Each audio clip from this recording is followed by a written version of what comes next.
tahun. 1, 2, 3 senyum. Ya, 1, 2, 3.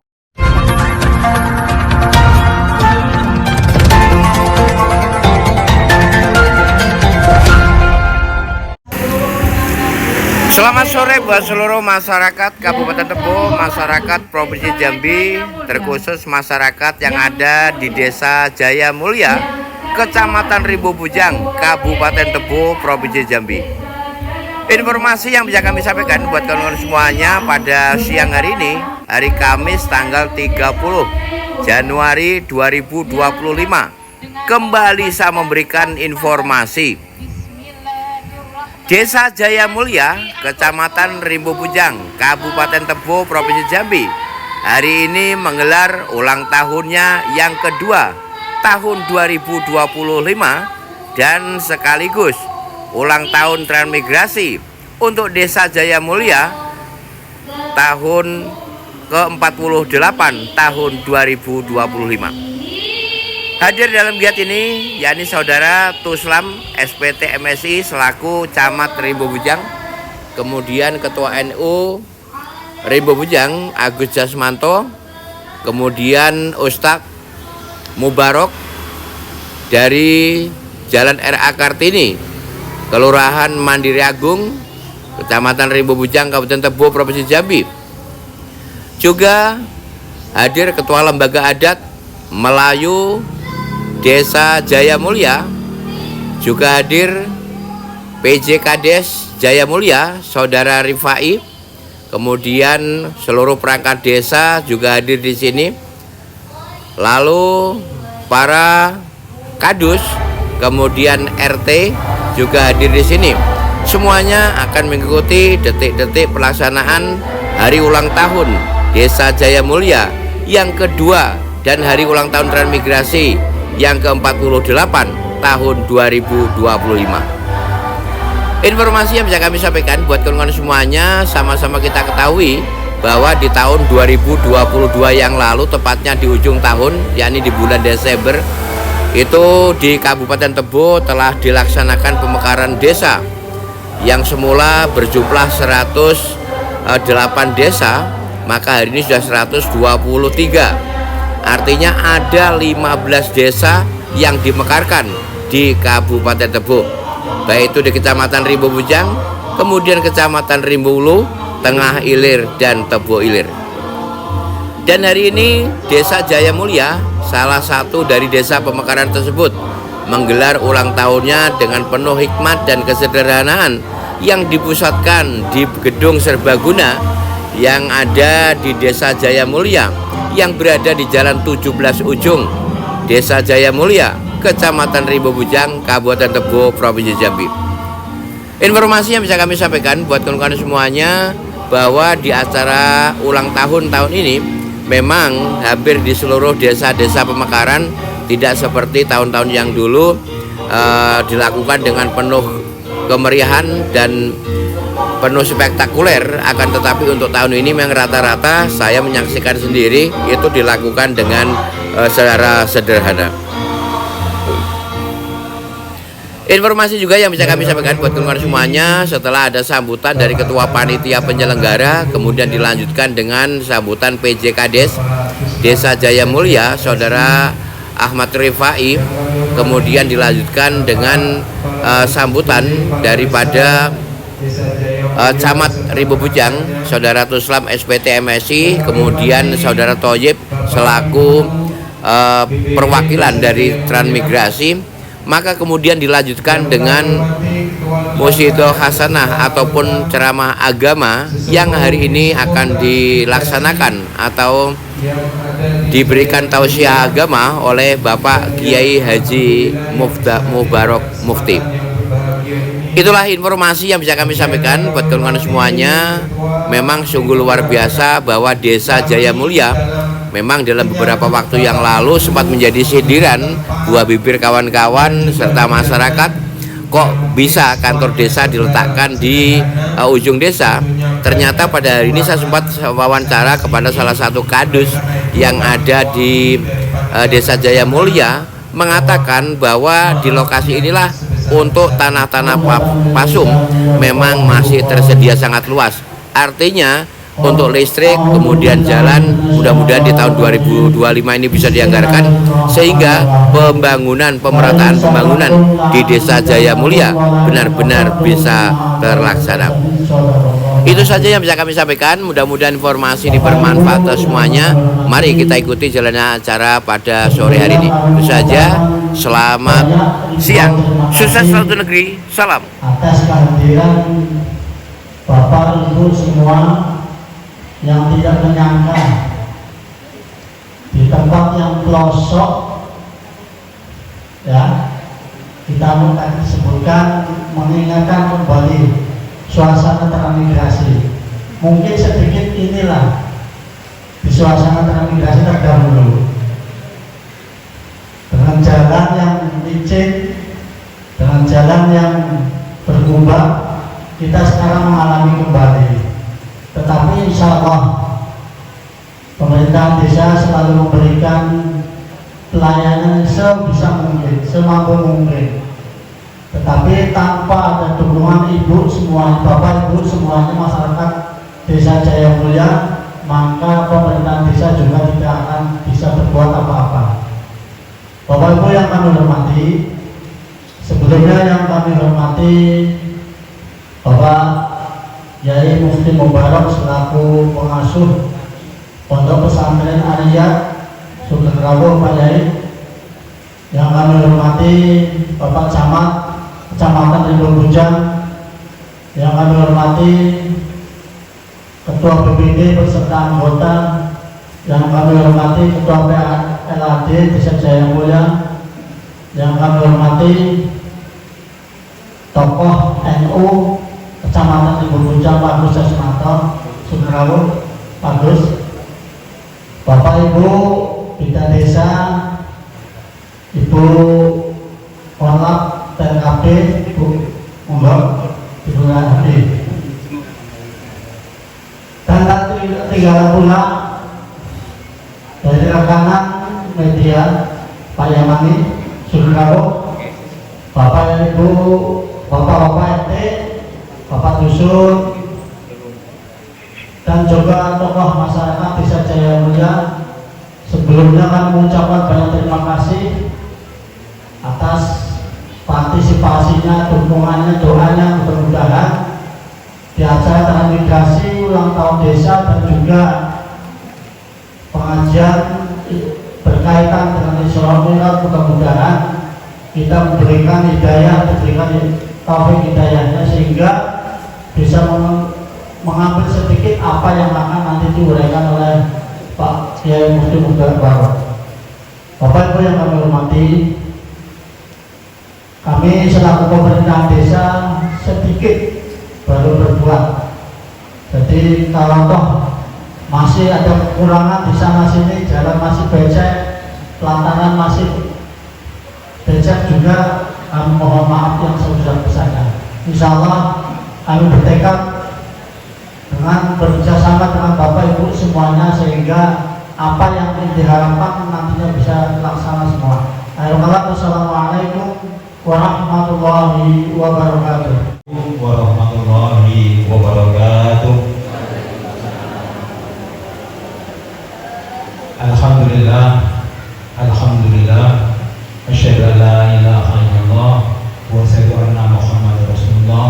Allahumma sholli ala sayyidina Muhammad wa ala ali sayyidina Muhammad. Rabbi shrah li sadri wa yassir li amri wa hlul 'uqdatam min lisani yafqahu qawli. Yang terhormat Bapak Camat Kecamatan Rimbo Bujang, Bapak Agus Samsudin. Yang terhormat Bapak Kiai Mufti Mubarak masuk Pondok Pesantren Ariyat yang hadir di tengah-tengah kita, yang saya hormati. Yang terhormat Bapak Kepala Desa, PJ Kepala Desa serta perangkat Desa Jaya Mulia yang kami hormati, Bapak Ketua BPD beserta anggota, sesepuh transmigrasi, Ketua DPPKK dan Posyandu yang saya hormati, Bapak Babinsa,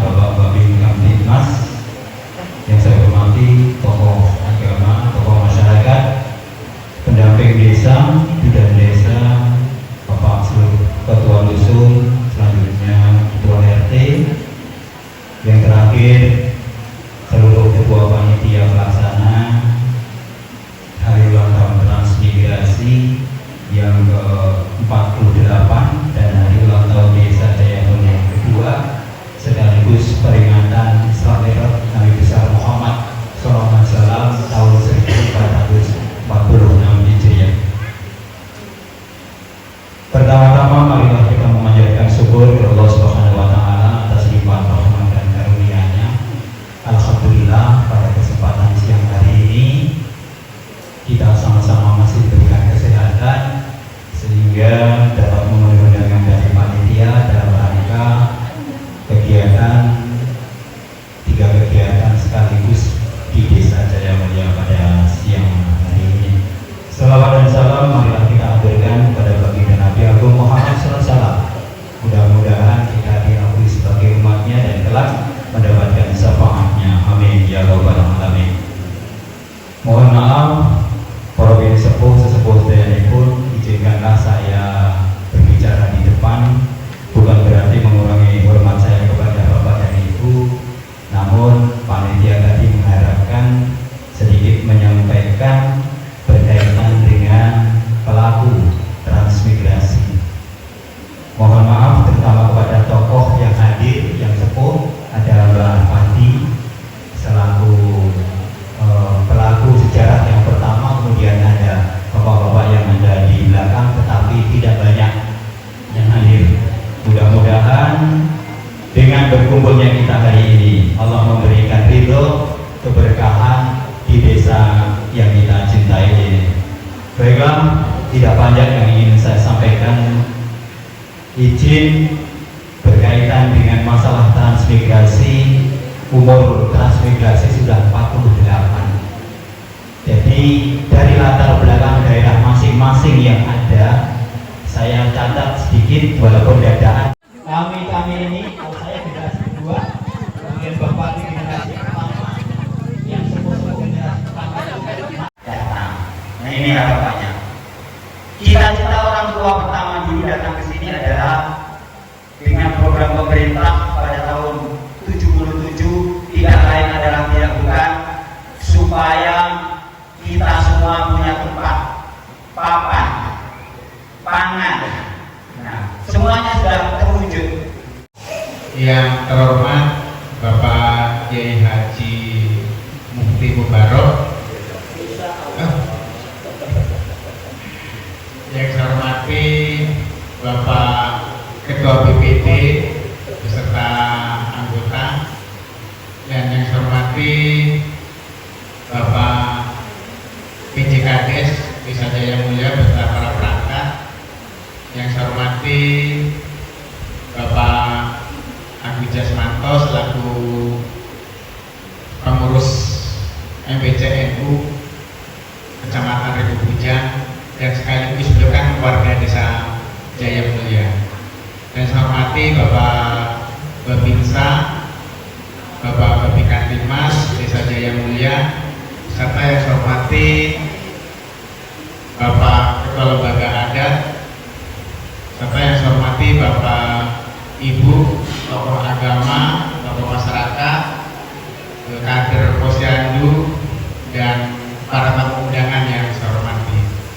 Yang pertama, marilah kita panjatkan puji syukur kepada Allah Subhanahu wa taala yang memberikan rahmat dan hidayahnya sehingga pada hari ini kita diberikan nikmat kesehatan dan kesempatan. Shalawat dan salam marilah kita aturkan kepada arwah Nabi besar Muhammad SAW, karena beliaulah panutan dan tokoh kita semuanya. Selanjutnya Bapak Ibu, yang pertama saya mengucapkan selamat Hari Transmigrasi Desa Jaya Mulia yang ke-48 dan Hari Ulang Tahun Desa Jaya Mulia yang kedua. Serta saya ucapkan juga selamat menempati kantor desa yang baru. Mudah-mudahan pelayanan akan lebih cepat dan maksimal sehingga masyarakat merasa puas dengan para pemangku kepentingan di Desa Jaya Mulia ini. Selanjutnya Bapak Ibu, apa yang saya simak tadi dari Pak Ketua BPD yang juga Ketua BPD dan Bapak PJKDes, terus Pak Ketua Lembaga Adat, ada beberapa harapan yang intinya agar bisa diteruskan oleh generasi muda, generasi penerus Desa Jaya Mulia ini, karena sudah lama membangun Desa Rido Mulyo yang awalnya Rido Mulyo ketiga ini. Kebetulan kita kebagian untuk merintis desa baru kembali. Jadi yang sepuh-sepuh ini tinggal mendukung pemikiran dan pengalaman yang mudah-mudahan nanti mengorbankan ilmu, waktu, dan tenaganya. Ini yang saya simak dari bapak-bapak yang tadi sudah menyampaikan beberapa sambutan. Selanjutnya, Bapak Ibu, mengapa saya juga tertarik membangun pusat perkantoran Desa Jaya Mulia di Tanah Pasu? Kebetulan Pasunya ada di tengah-tengah yang bukan pemukiman. Ini adalah salah satu trik Bapak Ibu untuk memancing perhatian pemerintah, baik pemerintah kabupaten, pemerintah provinsi, dan pemerintah pusat. Kok jalannya belum diaspal? Ya biar nanti diaspal. Listriknya belum masuk, besok ada listrik masuk. Pada saat masyarakat Jaya Mulia membutuhkan fasilitas pendidikan, pasti suatu saat dengan jumlah penduduk, generasi muda, dan anak-anak usia sekolah yang sudah mumpuni, suatu saat pasti ada sekolah, ada puskesmas, dan ada pasar. Nah, inilah yang sudah dibuktikan oleh generasi pertama peserta transmigrasi. Seperti apa sih dulu hutang orang tua saya dan Unit 9 untuk mencari ubi ke Unit 3 dan Unit 2 jalan kaki, ke Bungo juga jalan kaki. Dulu cerita dari orang tua saya. Inilah nggak terlalu ketinggalan sebenarnya kalau hanya cuma pusat pemerintahan desanya di sini. Nah, inilah Bapak Ibu yang perlu saya sampaikan. Intinya bukan saya mengajari, tapi hanya pesan-pesan yang saya sampaikan Bapak Ibu. Untuk memajukan Desa Jaya Mulia ada dua syarat. Yang pertama, kebaikan hati Bapak Ibu yang hadir dan masyarakat Desa Jaya Mulia, kebaikan hati. Yang kedua, kekompakan dari hal yang positif untuk membangun Desa Jaya Mulia. Jadi apa yang menjadi kebutuhan kita bersama, kita pikir bersama-sama dan memilih bersama-sama, membangunnya juga bersama-sama. Selalu saya sampaikan Bapak Ibu bahwa kita sebagai pelayan masyarakat, sebagai pemangku kepentingan di tingkat desa itu hanya buruh. Yang raja adalah masyarakat. Yang raja itu yang masyarakat dilayani dan warga di sekitar Desa Jaya Mulia. Makanya selalu saya pesankan, jangan sekali-kali mengeluh di depan masyarakat pada saat melaksanakan pelayanan, dan jangan sekali-kali menolak ke masyarakat apabila masyarakat membutuhkan, biarpun itu tengah malam. Kita harus selalu melangkah untuk kebaikan dan menolong masyarakat Desa Jaya Mulia. Jadi dua hal inilah Bapak Ibu kunci keberhasilan kita bersama untuk Desa Jaya Mulia. Terima kasih, mungkin itu yang bisa saya sampaikan Bapak Ibu. Sekali lagi saya ucapkan selamat Hari Transmigrasi dan selamat Hari Ulang Tahun Desa yang kedua. Moga-moga kita bisa menjalankan tugas di pemerintah desa ini dan bisa menjalankan apa yang menjadi tanggung jawab masyarakat Desa Jaya Mulia ini. Terima kasih. Saya akhiri, wabillahi taufiq wal hidayah. Wassalamualaikum warahmatullahi wabarakatuh.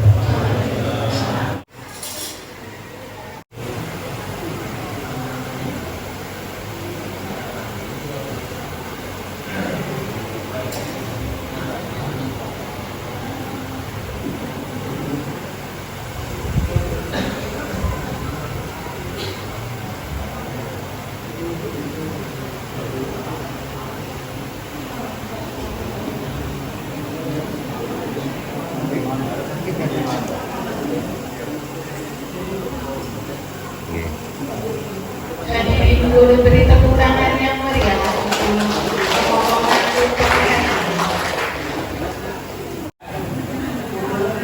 kasih.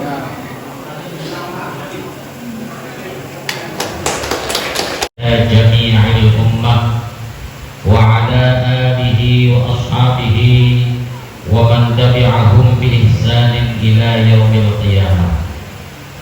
قال الله تعالى في كتابه المبين: أعوذ بالله من الشيطان الرجيم.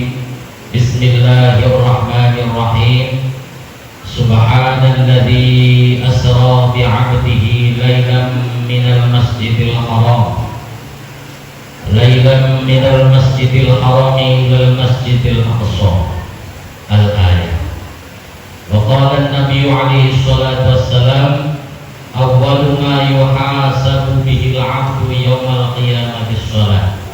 الحديث أو كما قال رسول الله صلى الله عليه وسلم. أما بعد. Hadratul ulama wal fudala wasyurafa al-ulama'il a'izza rahimakumullah, yang saya hormati Bapak Camat Kecamatan Ribu Hujan, yang saya hormati Bapak Dik.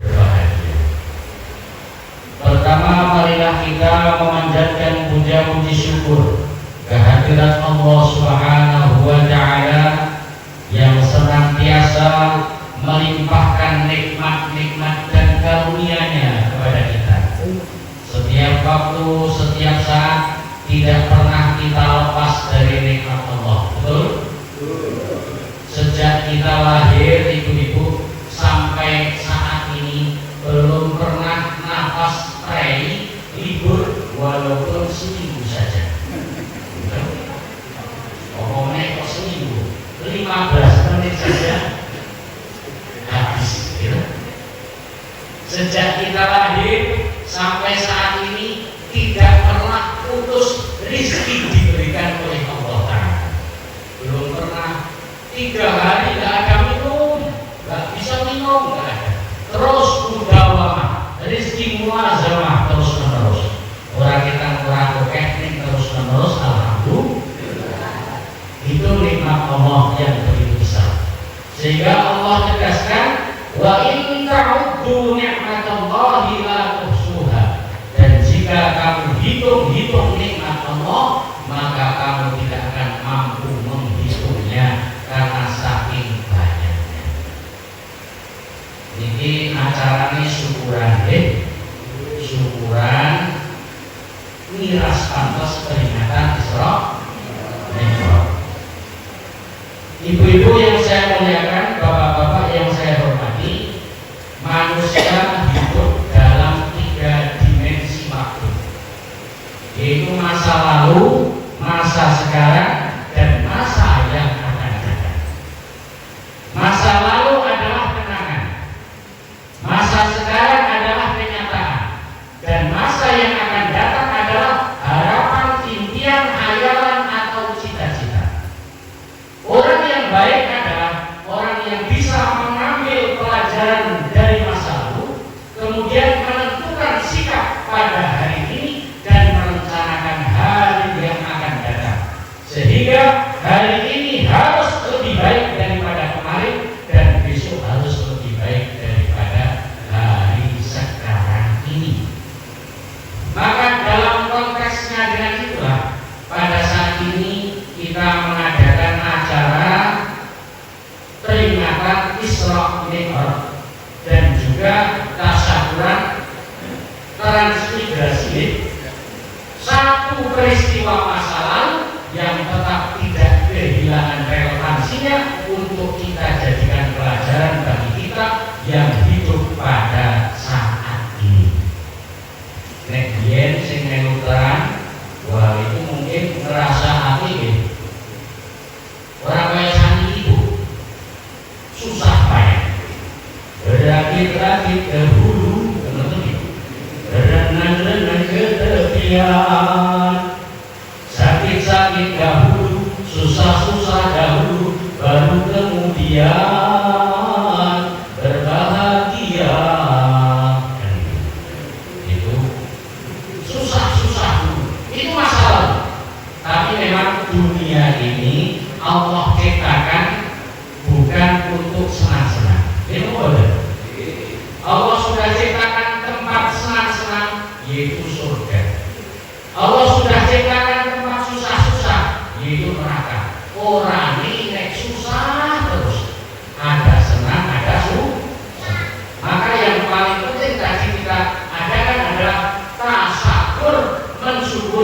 itulah yang menjadi nikmat Allah Subhanahu wa Ta'ala. Karena kalau tidak disyukuri, nggak akan ada bahagianya itu.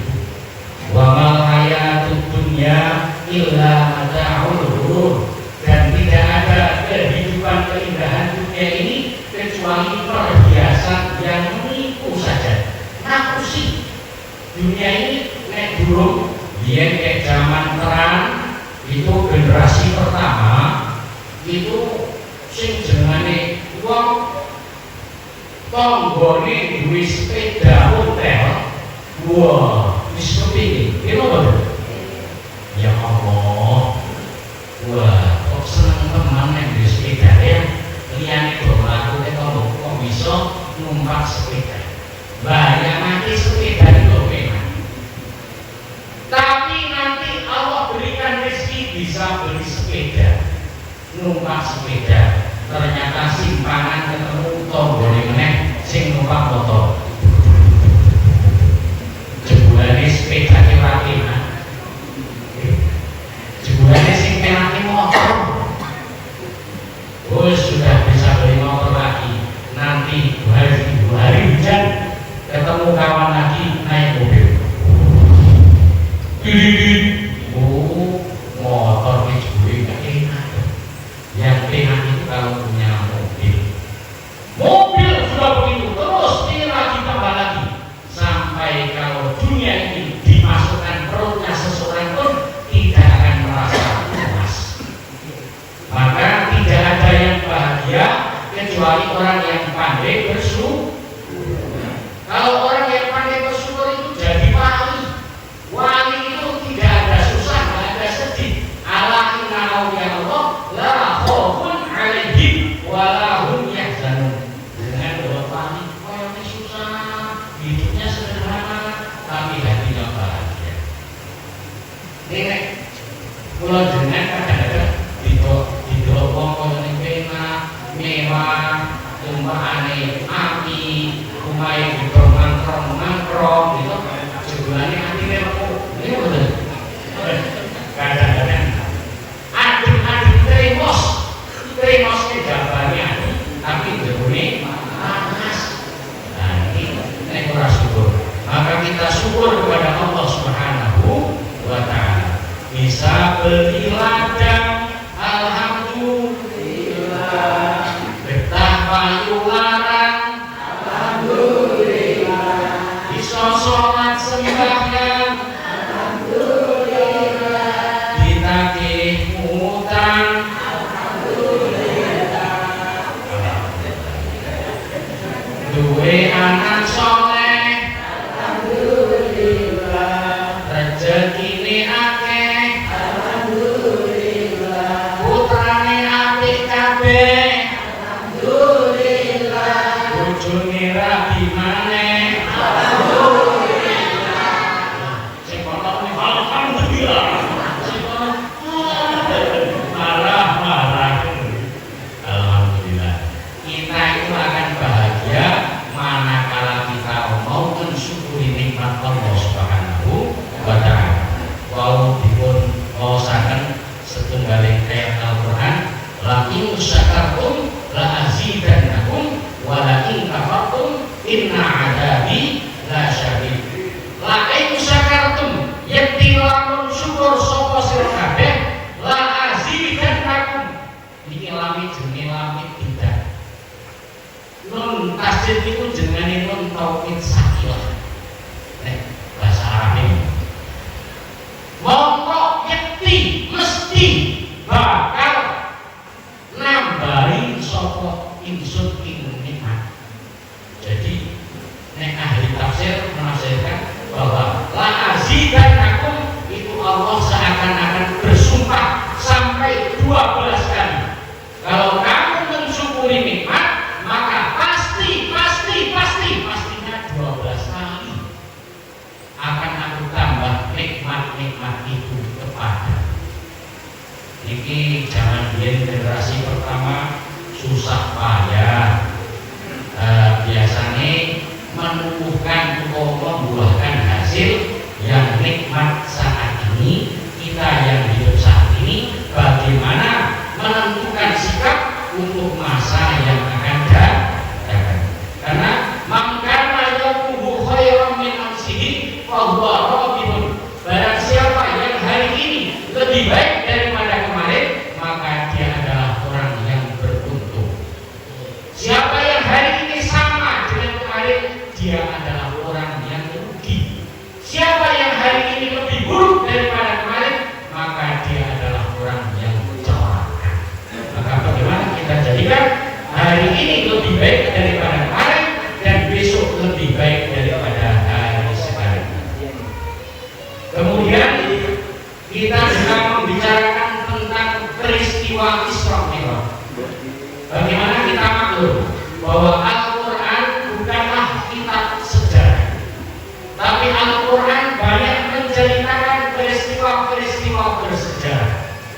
Dan dalam menceritakan peristiwa bersejarah itu, Al-Quran berbeda kata-katanya antara satu dengan yang lainnya. Istimewa sekali untuk menceritakan peristiwa Isra Mi'raj ini. Allah Subhanahu wa Ta'ala awali kalimatnya dengan kalimat tasbih sebagaimana yang tertera dalam surah Bani Israil, Subhanalladzi asra bi'abdihi lailan, al-ayat. Allah menceritakan bagaimana Raja Fir'aun ditenggelamkan dalam laut merah. Itu peristiwa besar, tapi Allah tidak ceritakan dengan kalimat tasbih. Allah ceritakan bagaimana Nabi Ibrahim selamat dari kobaran api Raja Namrud, tapi Allah tidak awali dengan kalimat tasbih. Tapi istimewa untuk Isra Mi'raj ini, Allah awali dengan kalimat tasbih yang menandakan bahwa Isra Mi'raj ini bukan peristiwa biasa, tapi peristiwa yang sangat luar biasa. Subhanallahilladzi, asalnya adalah Subhanallahilladzi, kemudian ada kalimat yang tersirat yaitu lafaz jalalah Allah diringkas menjadi Subhanalladzi. Ini namanya kalimat ijaz kalau dalam ilmu balaghah, redaksinya singkat tapi isinya padat. Kemudian asro itu adalah asal dari saro yasiru sayra, kemudian ditambah hamzah kokoh di depan menjadi asro yusri isro'an. Kalau saro artinya berjalan, kalau asro itu menjalankan.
panggil sendiri hambanya untuk menghadap menerima perintah sholat 5 waktu. Maka sholat itu bukan perkara yang sepele, tapi istimewa.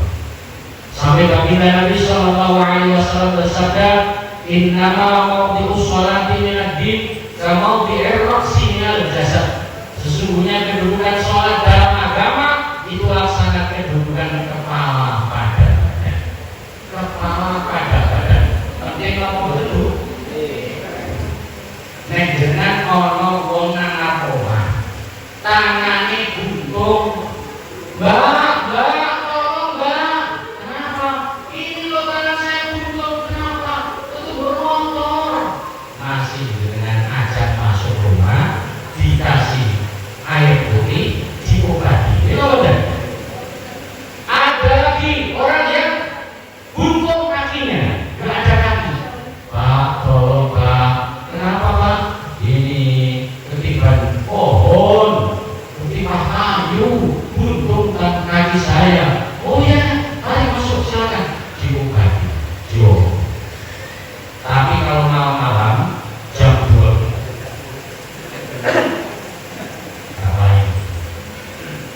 jam 12 malam dengan dek turu pena-pena, tiba-tiba ada orang mengetuk pintu.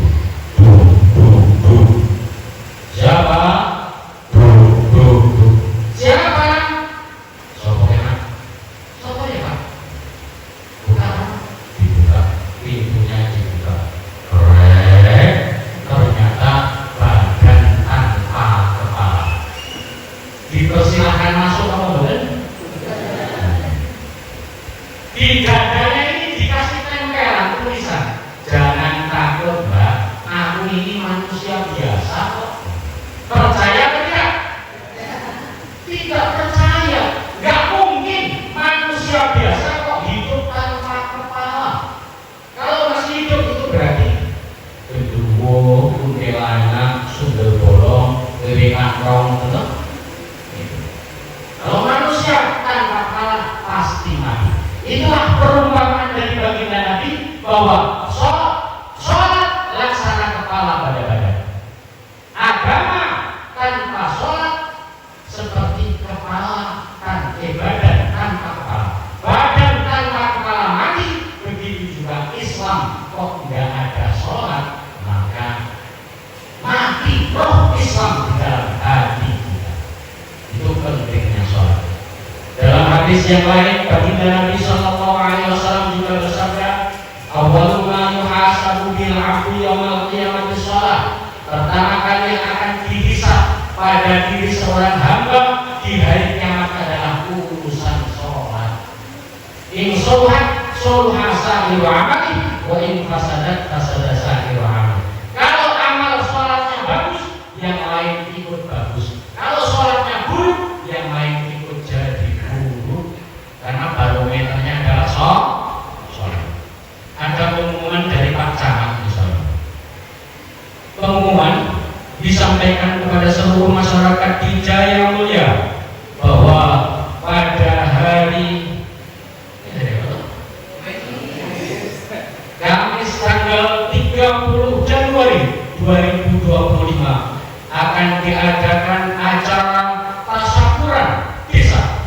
Maka diharapkan kepada seluruh masyarakat untuk berbondong-bondong hadir ke balai desa yang baru. Wah, dengan saking seneng bapak-bapak para orang acara tasyakuran man.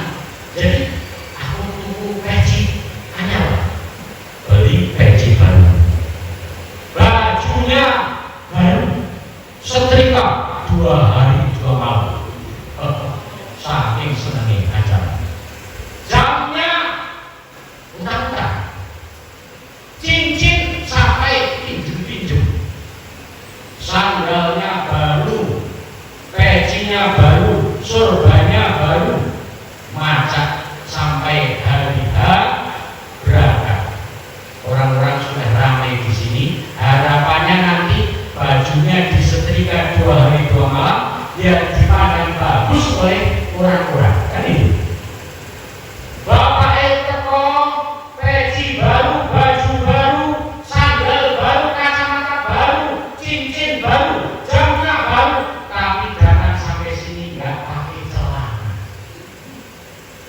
Kira-kira ibu-ibu ada yang memperhatikan peci yang baru itu apa tidak? Ya ada. Baju yang harapannya nanti dipandang oleh Pak Camat biar nama keren. Pak Camat orang kober loh, baju sih display ini. Padahal dari aurat itu dibuka balik kan? Oh, orang paham. Jadi tidak dipandang. Itulah amal selain sholat. Nanti di hari kiamat Allah akan memandang sholatnya. Jika sholatnya bagus, yang lain akan ikut bagus. Tapi jika sholatnya bolong-bolong, sholatnya buruk, ini nanti khawatir kita tidak dipandang amal yang lain oleh Allah Subhanahu wa Ta'ala. Ya Allah, saya ini umroh yang bulan saya mudar di Mekah 1000 jam terus umrahnya bolak-balik ya Allah. Mana pahalanya ya Allah? Loh, kurang apa kan? Kepalanya nggak ada, ditanya. Kepalanya nggak ada, walaupun ada tulisannya ngaku anak muslim ya Allah, saya ini muslim ya Allah, saya ini akan ibadah ya Allah, tapi kepala nggak ada, tidak percaya Allah Subhanahu wa Ta'ala. Allah tidak memandang kebaikan amal-amal. Maka dari insya Allah mudah-mudahan kita semangat karena pentingnya sholat dalam agama itu sebagai barometer amal-amal yang lain. Dan kemudian Allah berfirman, Inna sholata tanha 'anil fahsya'i wal munkar. Sesungguhnya sholat itu mencegah perbuatan keji dan munkar. Lah kok kalau kita amati sekarang ini kemungkaran merajalela. Itu saya dulu waktu kelas 2 SD itu masih ingat tahun 84.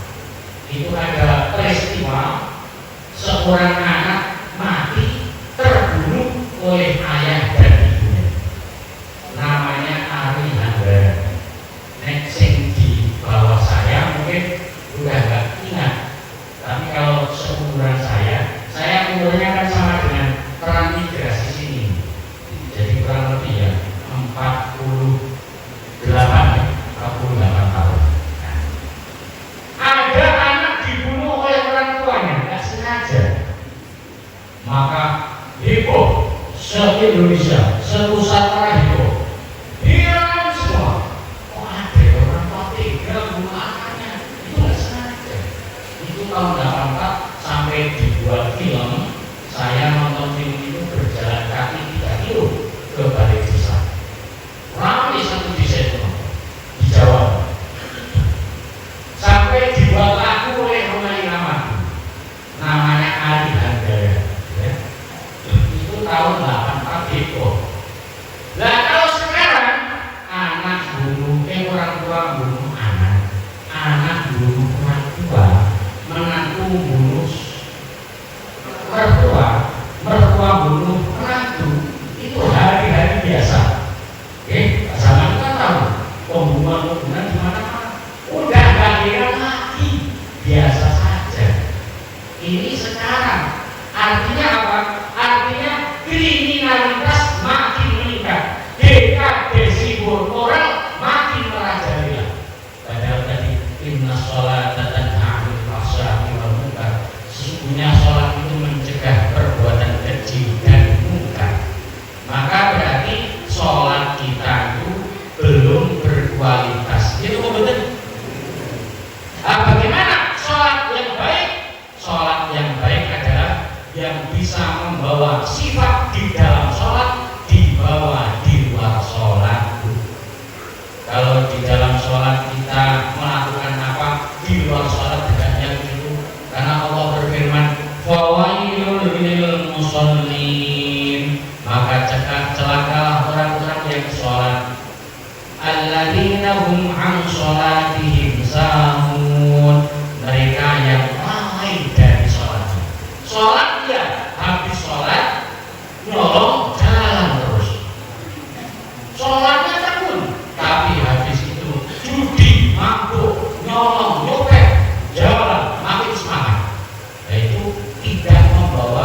sifat di dalam sholat, di luar sholat. Maka kalau kita upayakan dalam sholat itu apa saja, kalau kita lihat di dalam sholat, rukun sholat yang pertama adalah niat. Ini benar. Niat itu qasdus syai'i muqtaranan bi fi'lihi, menyengaja sesuatu dibarengkan dengan melakukan sesuatu tersebut. Itu namanya niat. Di dalam sholat ada niat. Bagaimana niat itu pekerjaan hati, ya? Kalau usolli fardhu dhuhri arba'a raka'atin mustaqbilal qiblati, ada ammaku malillahi ta'ala, itu bukan niat, itu lafadznya niat. Itu tidak wajib tapi sunnah, ya. Yang wajib itu isi hati, niat aku niat sholat fardhu dhuhur makmum, itu yang wajib masuk di hati. Ini pekerjaan hati. Maka di dalam sholat kita niat ada perbaikan hati. Di luar sholat bagaimana kita juga selalu servis ya. Tadi disampaikan Pak Camat loh, untuk bisa maju kompak itu harus baik hati. Hati-hati, jaga hati, jangan sakiti hati, jangan mudah sakit. Coba apa betul? Hati-hati, jaga hati, jangan sakiti hati, jangan mudah sakit. Hati-hati, ibu-ibu, hati-hati, jaga hati, jangan sakiti hati, jangan mudah sakit. Sebab hati itu juga kunci dari semua anggota badan. In sholahat sholaha sahirul jasadi, wa in fasadat fasada sahirul jasadi. Hati itu merupakan barometer atau apa yang menentukan anggota badan. Kalau hatinya baik, maka perbuatannya akan baik, tangannya baik, mulutnya baik, matanya baik, semuanya akan menjadi baik.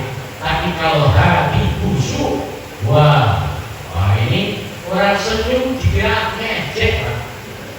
Orang senyum ngejek, ada orang cemberut ya.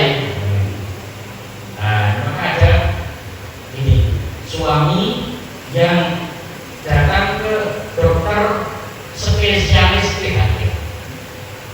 Pak dokter, ya Pak, apa? Saya itu mau konsultasi Pak dokter. Apa Pak?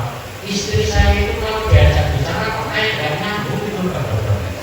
Oh gitu. Udah mungkin Pak. Apa ya Pak dokter? Ya mungkin coba dites Pak. Tesnya gimana Pak? Dites panggil dari jarak 10 langkah. Kalau nggak dengar maju 5 langkah, nggak dengar 3 langkah, nggak dengar di belakang telinganya. Coba dites. Baik Pak. Besok pagi saya tes dulu. Nanti kalau ternyata betul, bawa sini. Korok kupingnya, telinga. THT kan telinga, hidung dan tenggorokan. Betul pagi-pagi istrinya sedang masak, dipanggil sama suaminya. Dek, masak apa Dek? Saya nggak ada jawaban. Maju 5 langkah. Dek, masak apa pagi ini? Nggak ada jawaban. Maju lagi 3 langkah. Sayangku, masa foto jadi? Boleh jawab. Akhirnya dekat di belakang telinganya dia bilang, istriku cantik sayang, Pak Eno, masak apa pagi ini? Maka istrinya nulis, Masya Allah, suamiku sayang, aku kan sudah ngomong jawab 4 kali. Pagi ini saya masak ayam. Maka suaminya berkata, istriku sudah jawab 4 kali. Kok aku gak dengar? Jadi sih duduk sobat saja. Ternyata yang duduk siapa? Suaminya, tapi arahnya kepada istri saja. Ini kalau hati nggak beres begini. Kita itu kalau ada alasan sumber masalah dari luar aja, padahal penyakitnya dari dalam diri kita sendiri. Itu benar. Makanya harus servis hati. Jangan mudah sakit hati. Karena orang mudah sakit hati itu tandanya hatinya berpenyakit. Jangan kalau pantatnya sehat itu ditepuk sama suami. Oh pantatnya, ini bapak itu memang. Tapi nek pantatnya bisulan, jangankan ditepuk, kesenggol, bapak itu. Nah, ini makanya kenapa mudah sakit, karena berpenyakit. Orang yang mudah sakit hati itu tandanya hatinya berpenyakit. Makanya bagaimana kita senantiasa servis hati kita. Jangan biarkan hati itu akan menjadi hati yang busuk, maka semuanya akan menjadi busuk. Dan yang akan dipandang oleh Allah Subhanahu wa Ta'ala bukan jasmani kita, betul ya Pak? Jasmani ini Masya Allah, jasmani mungkin sekarang cantik jelita, kulit kenceng, kalau senyum semua orang terpesona karena masih umur 17 tahun 20 tahun ya. Kalau jalan semua orang terkesima. Itu sekarang kulitnya kencang, ini alisnya bagaikan semut beriring, giginya laksana biji timun, irungnya koyo blungkang. Apa sih? Pakaiannya kayak budal Spanyol. Itu sekarang jasmani. Coba 50 tahun lagi, badan yang sekarang sehat, gagah, prakoso, lirkan diolah dan ngandut kocok, orang kadas papak kalau limpan di motor kawat balung besi, ditembak lakak-lakak, dibedil dicicil, dipanah lakak-lakak, diantem mesam-mesem, ditinju guyang-guyu, digorok malah ngerokok. Kenapa? Itu sekarang. Tapi makin tua makin lemes. Dibagi. Soyo tua, soyo lemes. Wis akhirnya roh meninggalkan jasmani kita, hati rohani kita meninggalkan jasmani kita yang katanya cinta mati sehidup semati jemuli ngapusi itu nek sing lanang mati orangnya melu, sing wedok melu, sing wedok mati apa kan Bu Haji meninggal dunia ketika Bu Haji yang meninggal belum lama saja, ketika banyak orang takziah ini Pak Haji ini malah melangkai jenazah Ibu Haji. Maka semua orang pada heran. Ini gimana ini Pak Haji? Pak RT, tolong itu Pak RT. Pak Haji malah kayak gitu. Maka Pak RT dekati Pak Haji, dipegang tangannya. Pak Haji, sudah Pak Haji, ikhlaskan Ibu. Kasihan kalau dilangkalannya begitu. Iya Pak RT, tapi ini memang pesan istri saya. Pesannya apa Pak Haji? Waktu dia sehat, dia bilang, Pak Haji, kamu jangan macam-macam. Kalau mau nikah lagi, langkai dulu mayatku. Wah, sebenarnya gimana ya? Nah, ini kan ngaku sih loh. Ini cinta sehidup semati. Ternyata kalau sudah mati, nggak mau ikut. Bahkan bangkai ikan lebih berharga daripada bangkai manusia. Betul tidak? Bangkai patin itu sekilo masih 50.000. Kalau patinnya besar 10 kilo berarti 500.000. Jangan kelilingkan sampai jalur-jalur sana kulit tiga ini. Patin. Pinter nih Mas. Sudah. Nek oleh seket lah. Ya wes seket apa? Sekilo jiwa itu seket ya. 10 kilo 500 itu bangkai patin. Kalau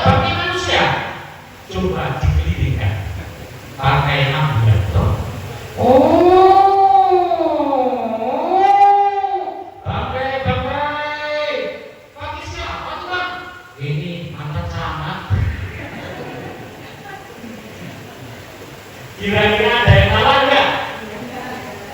Nggak ada.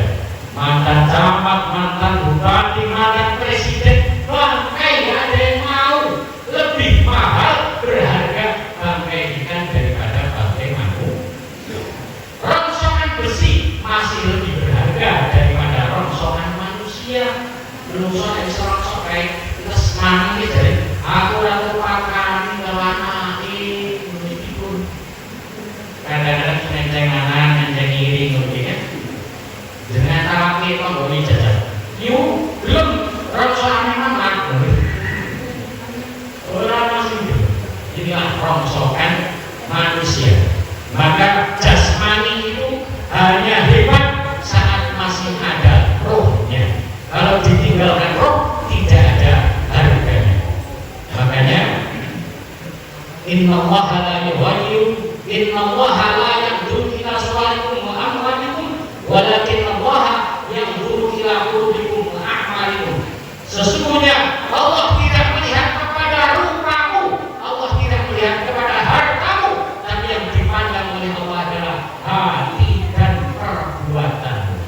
Makanya kan badan pun tak berharga sesaat ditinggal nyawa, anak istri tercinta tak sudi lagi bersama, secepatnya jasa dipendam. Secepatnya jasa dipendam karena tak lagi dibutuhkan, diri yang semula dipuja kini bangkai tak berguna. Oh, dari kamar yang indah kasur empuk dilamputi, kini harus berpindah terkubur dalam perut bumi. Habis cerita. Ini manusia. Padahal kita akan melalui semua. Umur saya kayak saya ini sudah 48 tahun. Kalau standar baginda Nabi, umatnya Nabi umurnya berapa? Meninggal 63. Itu kalau hitungan hijriah. Kalau hitungan masehi, beliau ini umurnya 61 tahun. Nah, saya itu sudah 48 tahun. Berarti kurang 13 tahun lagi mati.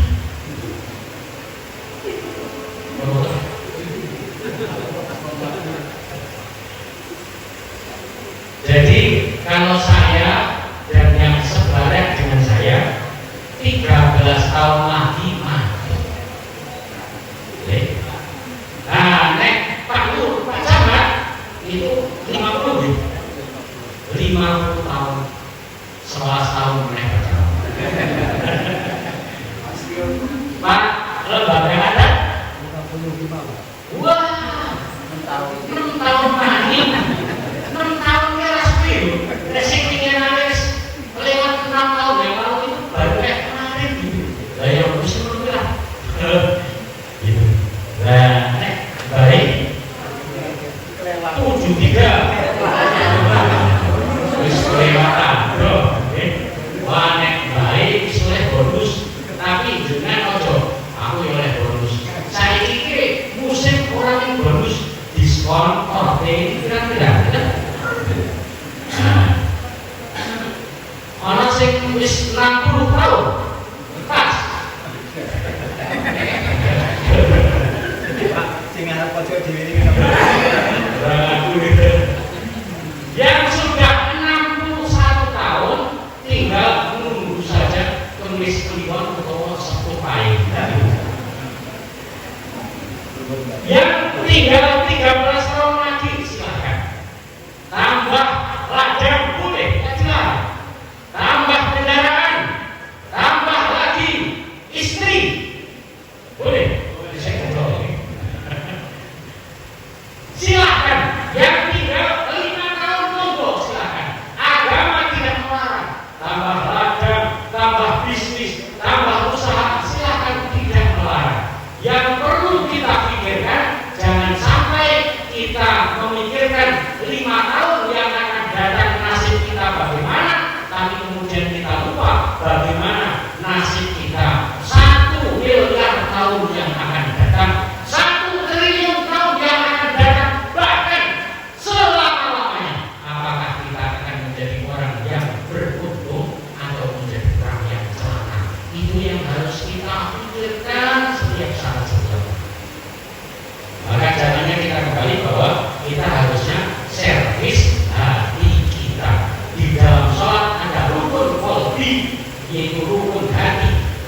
namanya niat yang baik di luar sholat, bagaimana kita senantiasa perbaiki hati, karena yang akan dipandang oleh Allah adalah hatinya, nilai.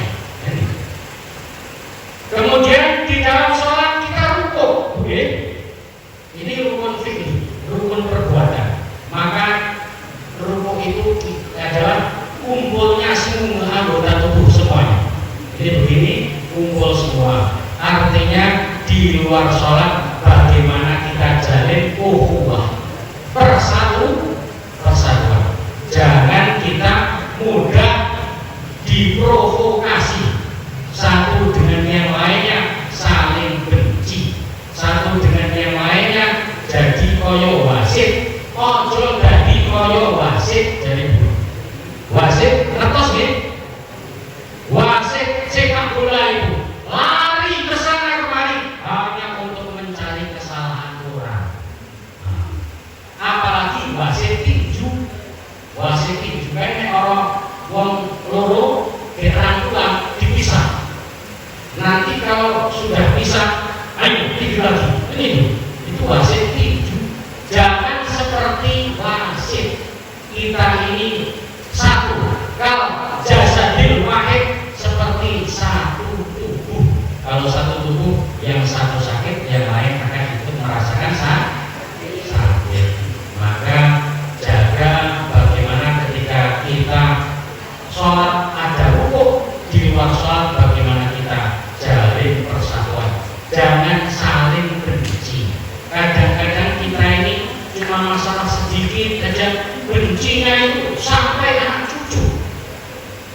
Bahkan kita dapat bicara, tapi kadang-kadang menyakiti hati. Itu benar. Maka yang kita ajak, kita bicarakan sesuatu yang pasti saja. Kadang umat Islam itu hanya beda satu dengan yang lainnya saja sudah tempur.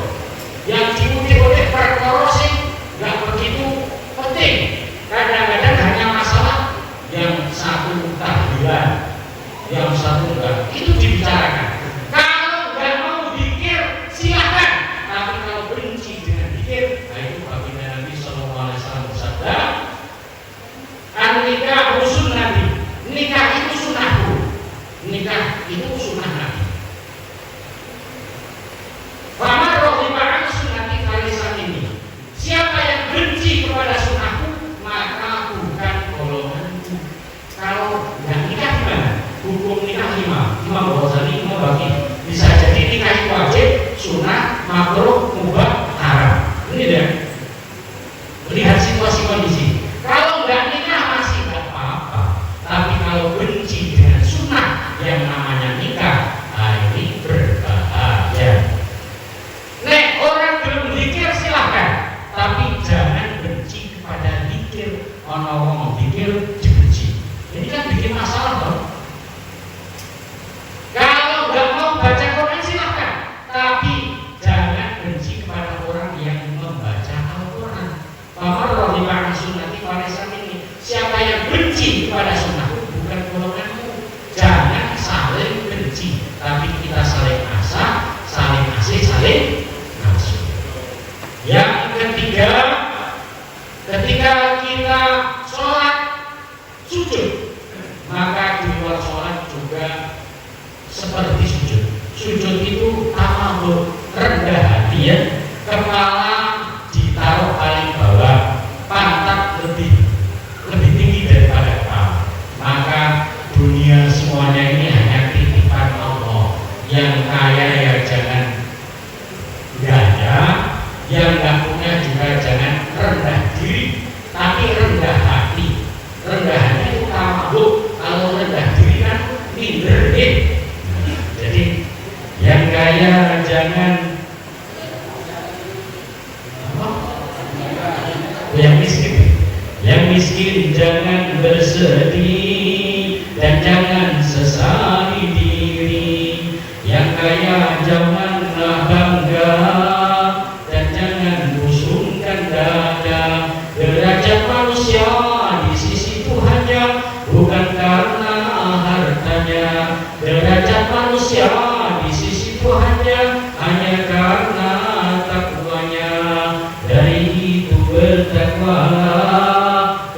hidup tak terpunya, dari hidup bertakwalah dalam hidup yang berharta.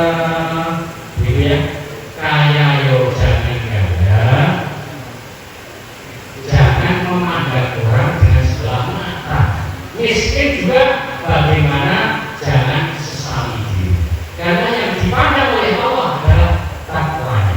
Di dalam salat kita, assalamualaikum tengok kanan, assalamualaikum tengok kiri. Begitu juga di luar salat, tengok kanan, tengok kiri. Selamat wahai saudara-saudara, tetangga sebelah kanan saya. Saya tidak akan ganggu kalian. Saya tidak akan pinjam piring, tidak kembalikan. Pinjam pisau, tidak kembalikan. Saya tidak akan nyolong kalian. Ini namanya menjamin keselamatan kanan dan kiri. Kalau jadi imamul qaum khadimum, tadi disampaikan oleh Pak Camat bahwa jangan menolak kalau dimintai oleh masyarakat.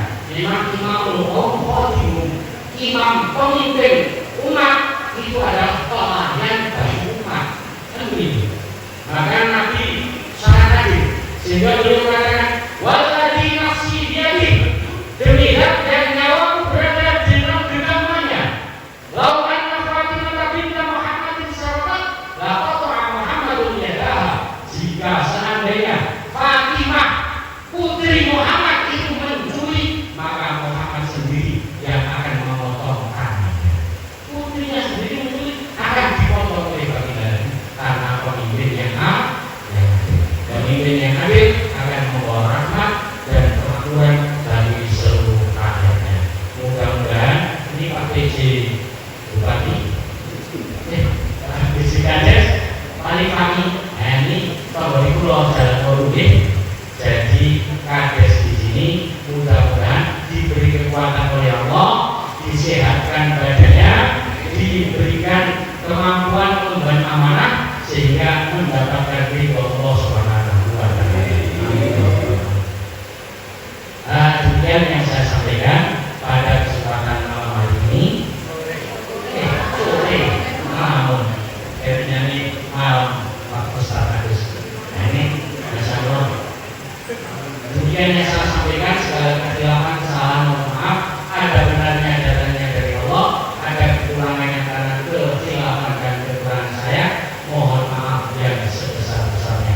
Aku mengucapkan hada wa astaghfirullahaladzim wa lakum wallahu waliyyut taufiq bi aqwamit thariq. Wassalamualaikum warahmatullahi wabarakatuh. Masya Allah, tabarakallah. Terima kasih diucapkan kepada Kiai Haji Menggunakan bapak itu jadi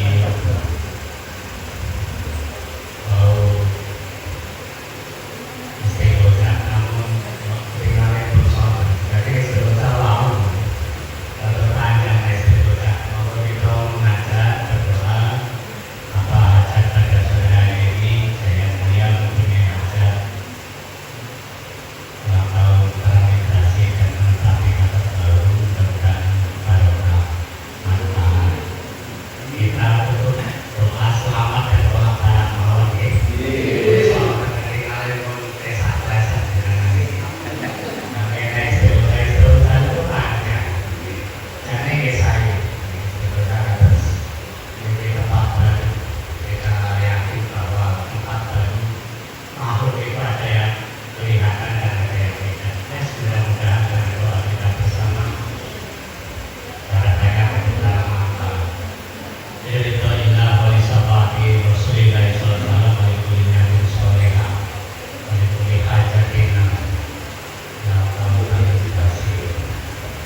أعوذ بالله من الشيطان الرجيم بسم الله الرحمن الرحيم اللهم صل على سيدنا محمد وعلى آل سيدنا محمد سيد الأولين والآخرين والسلام على الله سيد رسول الله الحمد لله رب العالمين الشيخين محمد العين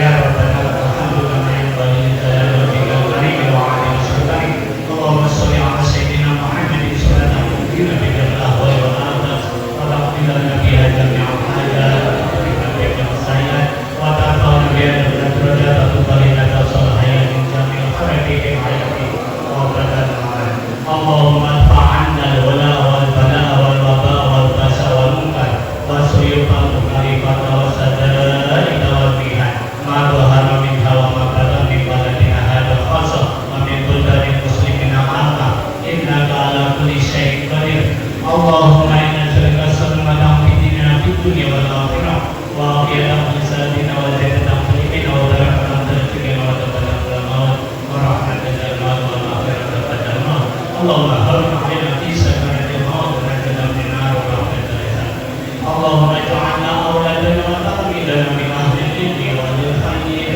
وأهل العبادة وأهل القرآن وزاد من أهل الشر والخير اللهم يسر علينا أمورنا والآخرة وحسن مقاصدنا وقنا من حاجتنا إلى الدنيا والآخرة ربنا آتنا في الدنيا حسنة وفي الآخرة حسنة وقنا عذاب النار صلى الله على سيدنا محمد وعلى آله وصحبه أجمعين سبحان ربك رب العزة عما يصفون سلام على المرسلين والحمد لله رب العالمين تقبل الله منكم منا ومنكم تقبل السلام عليكم ورحمة الله.